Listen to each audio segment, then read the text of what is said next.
All right, so this is the prosecutor, Special Prosecutor Larry Klayman, and he's finding out that a lot of these judges have been surveyed and put under pressure to dismiss things, and they have done so.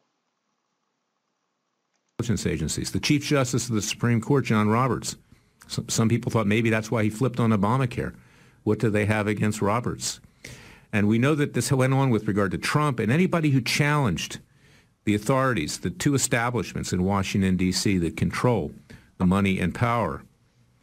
So, but I gave it to him figuring that maybe he got over this. Maybe with regard to Mueller, he would take a special interest as he did initially. And maybe he could summon his courage, because the alternative was if it went to some other judge, and again, we had a valid basis to have it assigned to him as related initially. But if it went to another judge, 90% of the judges in that courthouse, in the federal court in Washington, D.C., are Clinton and Obama appointees. They're highly partisan. Some of them are out-and-out hacks, like Amy Berman Jackson, who had the Manafort case. I had him in other cases. And I figured, let's give it a shot. Well, Judge Leon bit, and he ordered a hearing to be held on January 3rd. That was just this week, last Thursday. And it was over the issue as to whether he would keep the case as related, because our so-called government under our deep state Justice Department don't believe that it's being controlled by Trump. It's being controlled by this deep state with a lot of leftist Democrat lawyers over there. 97% of the Justice Department lawyers have voted for Hillary Clinton or Obama or donated monies.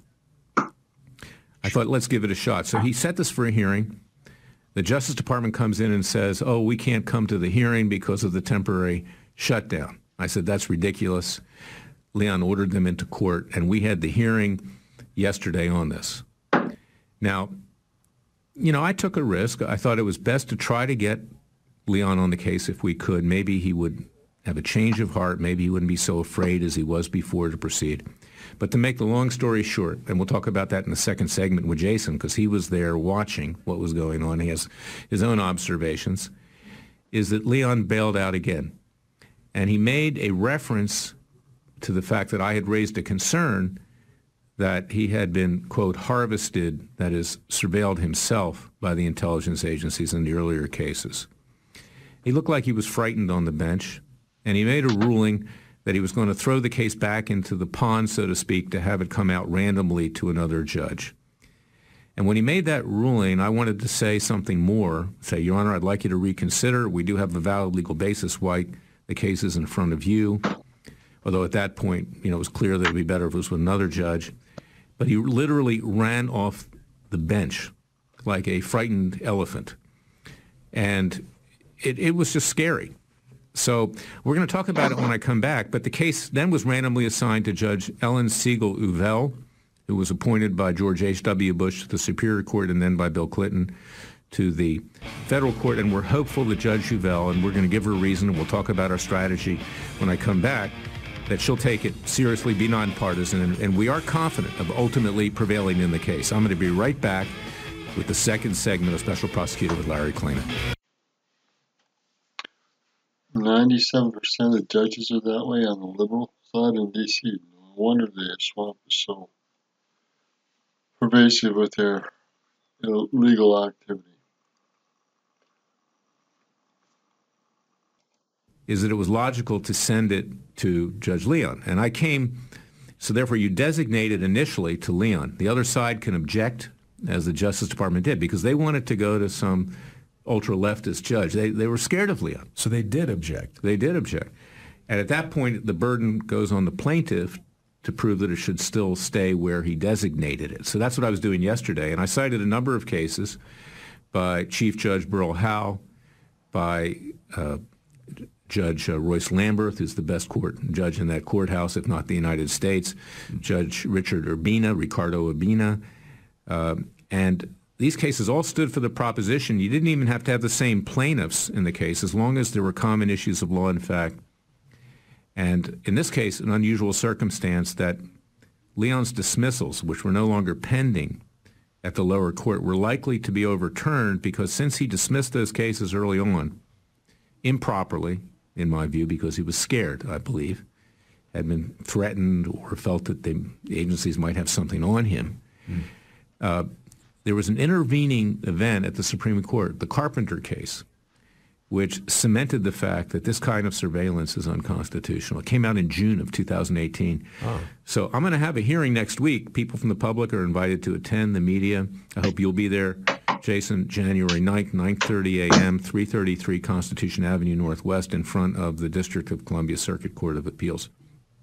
And I'll be arguing the other cases that Leon had dismissed, have them sent back. Now, what was interesting is that at the hearing yesterday, Leon said, one reason I can't keep this case is because I have a conflict of interest.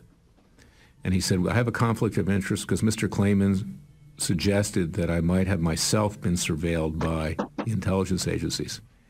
Now, that's good because if it comes back, it won't go to him. He'll have to recuse himself. It'll have to go to another judge. At this point, I don't want Leon. But the very nature of what you're alleging would give any judge a conflict of interest because the allegation is that these agencies spy on every single American.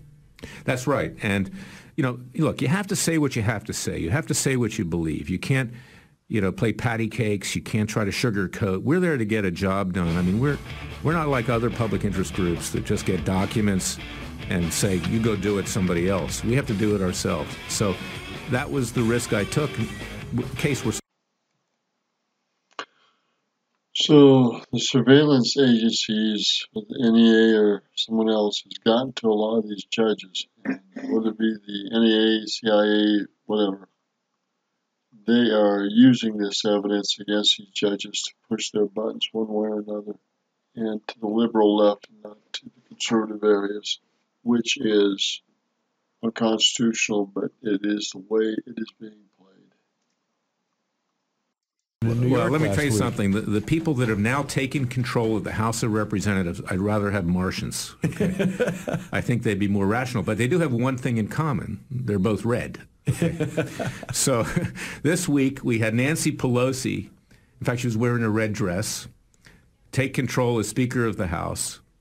Immediately, impeachment starts to be talked of. This crazy congressman from Southern California, Brad Sherman, reintroduces his articles of impeachment within 4 hours, claiming that Trump has obstructed justice and having fired Comey and a bunch of other things. Meanwhile, you've got a Muslim congresswoman who was at an event last night by the name of Rashida Tlaib, called Trump an MF, saying that he needed to be impeached. Earlier in the week, you had a crazy Muslim doctor at the Cleveland Clinic using language like Louis Farrakhan would use, disparaging Jews and saying she was going to give them medicine to try to kill them, in effect. I mean, these are the people that are now trying to seize control of this country. They're either going to do it politically, or they're going to do it by killing Christians and Jews, or they're going to do it by simply putting the American people as a whole down. Now, think of this. We now have Nancy Pelosi sitting on top of articles of impeachment. She says she prefers actually to have the president indicted. She suggested that yesterday. That's her first choice. But her fallback choice is she's going to wait till Mueller comes out with a report, and you can bet Mueller's report is going to be scathing, and that'll crank up the impeachment proceedings. But now that we have articles of impeachment that actually were filed, what you're going to see is the House Judiciary Committee run by Gerald Nadler, another winner. Yeah, I mean, he used to have to get 2 tickets on airplanes because he couldn't fit in one. Okay? A little extension seat. Right. I mean, I don't blame him because he's overweight. But the fact is he's a blowhard, and it kind of fits. Now, he's in charge of the Judiciary Committee. That's going to be an inquisition against Trump. You got the House Intelligence Committee, or lack thereof, run by Adam Schiff. He's the other crazy congressman from Southern California, from West Hollywood of all places. Then you've got the House Oversight and Reform Committee by Elijah Cummings. I mean, he looks like the guy that was in The Distinguished Gentleman with Eddie Murphy years ago. I don't know if you remember that film, Jason. Yeah. And then you've got Maxine Waters, who's going to take the banks apart at the Banking Committee. And they're all now out there saying they want Trump's tax returns for the last 10 years. Well, I'd like to see their tax returns, frankly. Is he legally under any obligation to show his tax returns? Well, they'll try to subpoena him. But that's the bad news. The good news is that the Senate and House subpoenas are not self-enforcing. You're going to have to go to court. And it'll probably wind all the way up at the Supreme Court, ultimately, as to whether with separation of powers, they can get the president's tax returns. But we are in for a war of the left against the right. You see these crazy people in every aspect of society, ultra-leftists, atheists, radical feminists, anti-Judeo-Christian, radical black, radical Muslim, you name it, they're out there. It's the Rocky Horror Picture Show, and they're back. So this is what we're facing, and it's why people like Dr. Corsi are so important, because he's doing things the president should have done on his own a long time ago. But for Rudy Giuliani, you know, has a couple martinis and goes on Hannity, or Jay Sekulow is a very nice guy and a very fine religious rights lawyer, but he's out of his league here. And the president has a counsel's office right now, in-house counsel's office. It's understaffed, and he's not equipped for all of this. So we're doing what we can at Freedom Watch to be, in effect, the president's law firm in many ways. And go to freedomwatchusa.org, contribute to our cause. We need the support. We need to get bigger. We need to ramp up. We've got citizens' grand juries on the horizon to hold these people accountable to ourselves, mete out justice peacefully and legally. But on top of all of this, we have an onslaught from leftist-controlled House of Representatives, Robert Mueller, bar associations that are trying to take people out that they don't agree with that are lawyers, such as Kellyanne Conway and others.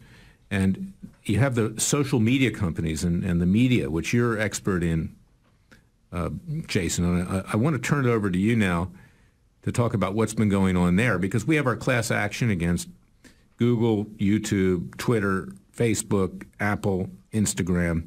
We've sued the New York Times, CNN, Huffington Post, Rolling Stone for Sheriff Joe Arpaio, and go to Freedom Watch USA to support that. We need your help.